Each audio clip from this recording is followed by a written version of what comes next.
Hello friends, good morning. चलिए, mains answer writing का आज दूसरा दिन है जिसमें हम टॉपिक वाइज प्रारंभ कर चुके हैं। आज आपको शब्द सीमा के अनुसार लिखना है, जिसमें आपको 30 शब्द के प्रश्न हैं, 60 शब्द के हैं और एक प्रश्न ऐसा है जो 175 शब्द के हैं। तो सभी मेंस आंसर राइटिंग जरूर कीजिएगा, आपको फीडबैक मिल जाएगा। चलिए, आज का पहला प्रश्न है, नोट डाउन कीजिएगा। पहला प्रश्न है, पितृसत्तात्मक को बताइए। दो विषय प्रारंभ किए हैं, छत्तीसगढ़ के सामाजिक परिदृश्य और दर्शन शास्त्र। ये दोनों आपके पेपर छठवा है, जिसमें का आज दूसरा दिन है। तो पहला से लेकर पांचवा प्रश्न तक आपको 30 शब्द में लिखना है। तो पहला प्रश्न है, पितृसत्तात्मक को बताइए।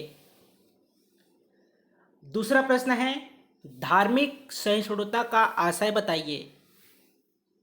धार्मिक सहिष्णुता का आशय बताइए। तीसरा प्रश्न है, धार्मिक सहिष्णुता का प्रभाव बताइए। एक में आपसे आशय पूछा गया है, दूसरा में प्रभाव पूछा गया है। चौथा प्रश्न है आज का, ब्रह्म ज्ञान की महिमा से आप क्या समझते हैं। चौथा प्रश्न है, ब्रह्म ज्ञान की महिमा से आप क्या समझते हैं। आप सभी टेलीग्राम ग्रुप ज्वाइन कर लीजिएगा जी। वहाँ इसका पीडीएफ फॉर्मेट में प्रश्न आपको शाम को 6 बजे मिल जाएगा और इसका मॉडल आंसर वीडियो के माध्यम से 8 बजे मिल जाएगा। जिसको इसका पीडीएफ फॉर्मेट में मॉडल आंसर चाहिए होगा, आपको रजिस्ट्रेशन करवाना पड़ेगा। अधिक जानकारी के लिए नीचे डिस्क्रिप्शन में व्हाट्सएप नंबर दिया गया है, पूछ लीजिएगा। जिन्होंने अभी तक टेलीग्राम ग्रुप ज्वाइन नहीं किया है, आप लोग ज्वाइन कर लीजिएगा, वहाँ सभी जानकारी आपको मिल जाएगी। कल भी बताया था 15 व्हाट्सएप ग्रुप है, तो संभव नहीं है कि 15 व्हाट्सएप ग्रुप में भेजा जा सके। चलिए, पांचवा प्रश्न है, धार्मिक असहिष्णुता के कारण बताइए। याद रखिएगा, असहिष्णुता आपसे पूछा जा रहा है, तो इसका कारण आपको लिखना है 30 शब्द में।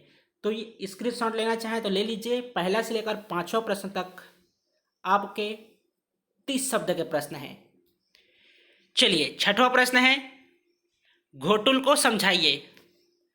तो छठवां से लेकर 9वां जो प्रश्न तक है, ये आपका 60 शब्द का प्रश्न है। प्रश्न छठवां से 9वां तक 60 शब्द का प्रश्न है। तो शब्द सीमा को भी ध्यान में रखते हुए लिखिएगा। 30 शब्द अर्थात आप 3 से 4 लाइन लिख सकते हैं, मैक्सिमम 4 लाइन, ठीक है। 60 शब्द में आप 7 से 8 लाइन लिख लीजिएगा, उससे ज़्यादा ही मत लिखिएगा।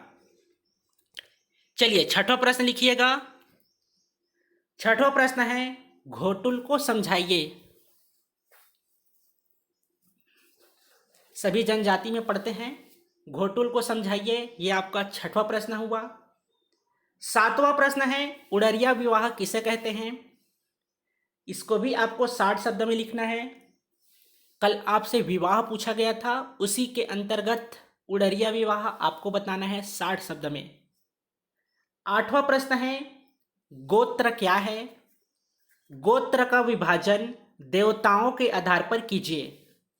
जो जनजाति क्षेत्र में गोत्र का विभाजन देवताओं के आधार पर किया जाता है, उसी को विभाजित करते हुए आपको 60 शब्द में आठवां प्रश्न का आंसर लिखना है।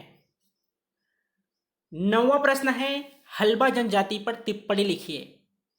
हल्बा जनजाति पर टिप्पणी लिखिए, इसको भी आपको 60 शब्द में लिखना है। याद रखिएगा, जो आपको एक जनजाति के बारे में पूछा जा रहा है, 60 शब्द का आप फॉर्मेट मॉडल आंसर में देख लीजिएगा। कोई भी जनजाति पूछा जाए, उसी फॉर्मेट में आप लिखिएगा। इसी तरह से आपको 10वां प्रश्न पूछा जा रहा है, बैगा जनजाति का विस्तृत वर्णन कीजिए। तो देखिए, 175 शब्द में अगर प्रश्न पूछा जाए किसी भी जनजाति के बारे में, तो किस तरह से आप लिखेंगे, ये आप मॉडल आंसर में देख लीजिएगा। आप अभी क्या जानते हैं, क्या लिख सकते हैं, आप बिल्कुल लिखिएगा।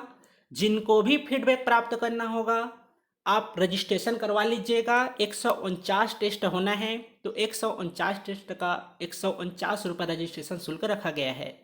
प्रतिदिन आपको फीडबैक दिया जाएगा, प्रतिदिन का मॉडल आंसर भी दिया जाएगा, मेगा टेस्ट को छोड़कर।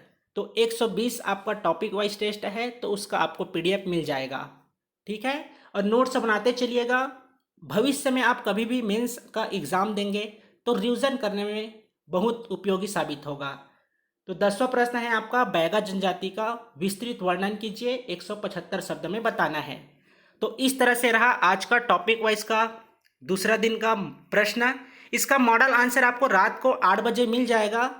जो छात्र चैनल में नए होंगे चैनल को सब्सक्राइब कर लीजिए, बेल आइकन को भी क्लिक कर लीजिए ताकि समय पर आपको पूरी जानकारी मिल जाए। तो चलिए फिर मिलते हैं शाम को 8 बजे मॉडल आंसर के साथ। बहुत से छात्रों का बुक लिस्ट पे वीडियो चाहिए था, तो इसका आपको वीडियो शाम को 3 बजे आज मिल जाएगा। धन्यवाद।